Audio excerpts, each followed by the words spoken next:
Hi guys, this is Mike with Open It and Play. I'm doing another quick review of the X-Men VHS series.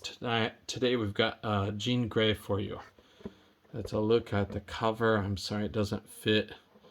Apologies again, my options for showing everything here is very limited. We've got poor lighting conditions, and this is kind of a impromptu setup, but I wanted to unbox a few of these things with you. I've taken a few of them out of the box already, but go over the figures that I've picked up in the past 2.5 years that I hadn't actually been able to get in person until I visited Kansas. But this is Jean Grey from the animated series, and you can see her here. She has a little bit of a goofy face, but it's not too bad. I think her helmet makes it look that way, or her clothes, however you want to say the part on her head. So it's not too bad of shape, but I like this one because she still has like more feminine features. I think it resembles the old cartoon more. The X-Men animated series, the cartoon is really good, but the Jean Grey figure, I don't like what they did with her. She's like, I don't know, they have this thing with the political correctness where they think having a curvy body is offensive, which is, in my opinion, offensive to people who have curvy bodies, like naturally curvy bodies. It doesn't mean like overweight people, but just the typical female shape. But yeah, that new figure could almost pass as a man as far as the hips go. I don't know about the rest of the figure because I don't own it, but I've seen a lot of reviews of it, so it doesn't look much like the cartoon in my opinion. But anyway, this is supposed to look like the old 90s cartoon. The other one is kind of doing its own thing. But this Jean Grey comes with a few accessories. She comes with an alternate head. I think this one is more beautiful. The one that I have turned out pretty good. Beautiful's maybe not necessary for Jean Grey, but I think this one looks pretty good. And this is the same head with a different paint job as, oh, what was it? The Cyclops Phoenix 2-pack, I think. So if you don't like this face, which some people might say is a little bit derpy, this face might be a better one. But she still has this kind of orangish hair like the cartoon, so it's not really red, but she also comes with a couple of fists. They're very simple, but I think they're okay. They're not bad by any means. And this Jean Grey's got kind of bad articulation, so that's the problem with this figure.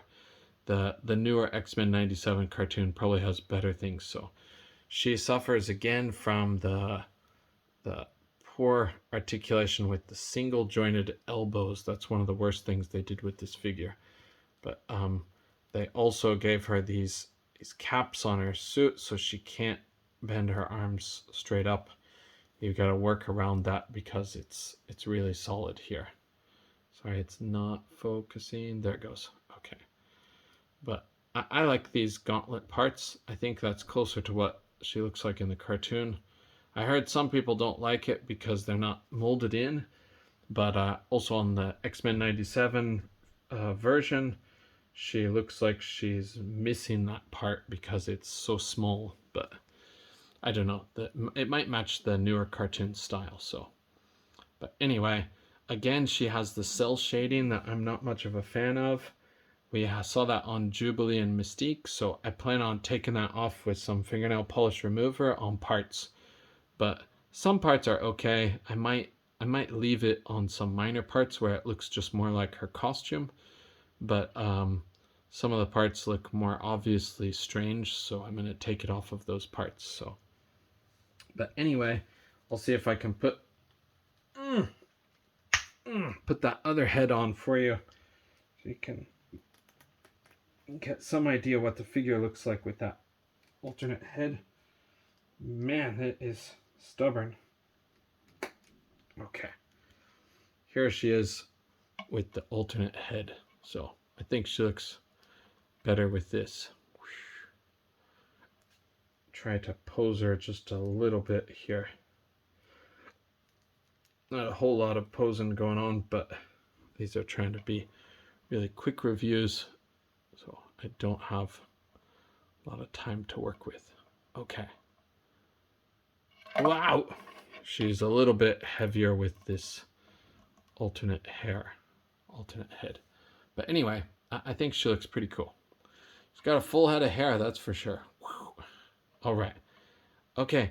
Thank you guys for joining me for this quick review. Again, that's the Jean Grey from the VHS set. And yeah, get her if you like it. I think it's a cheaper alternative than a lot of the things out there. But you do have to be kind of okay with this version of Jean Grey. So I like it. It reminds me of my childhood and the old cartoon. And that's kind of my introduction to the X-Men, frankly. So it's a pretty good match. I'm going to do another couple of videos like this on Wolverine and Mr. Sinister. And I might do a Cyclops comparison video because we have both Cyclops to work with. So I'll show those side by side. By the way, I didn't show any of the figures compared. So I'm going to try to put them together right now. We've got her, Jean Grey, and Mystique from the last video. Come on, stand. They might not work with me because I didn't plan to do this. Okay, and Jubilee. Come on, stand. Okay, and then I was going to put a couple of other Marvel Legends by them. I'll put them over here to the side so you can see them compared. And then you can see some older characters. This is another new pickup for me. Just in time to be too late because they just released a new Warbird announcement. There's the old Warbird. Here is the old... I think this is the old Bucky Cap body for the most part. This is Boomerang. He's back when almost all the figures are similar with just a little bit of different paint job. And another big pickup for me that I'm loving is Drax the Destroyer comic version. He doesn't quite fit in the frame because he's too big. But there you go. There you can see him. Okay, thanks for joining me for this quick review. I'll see you in the next one.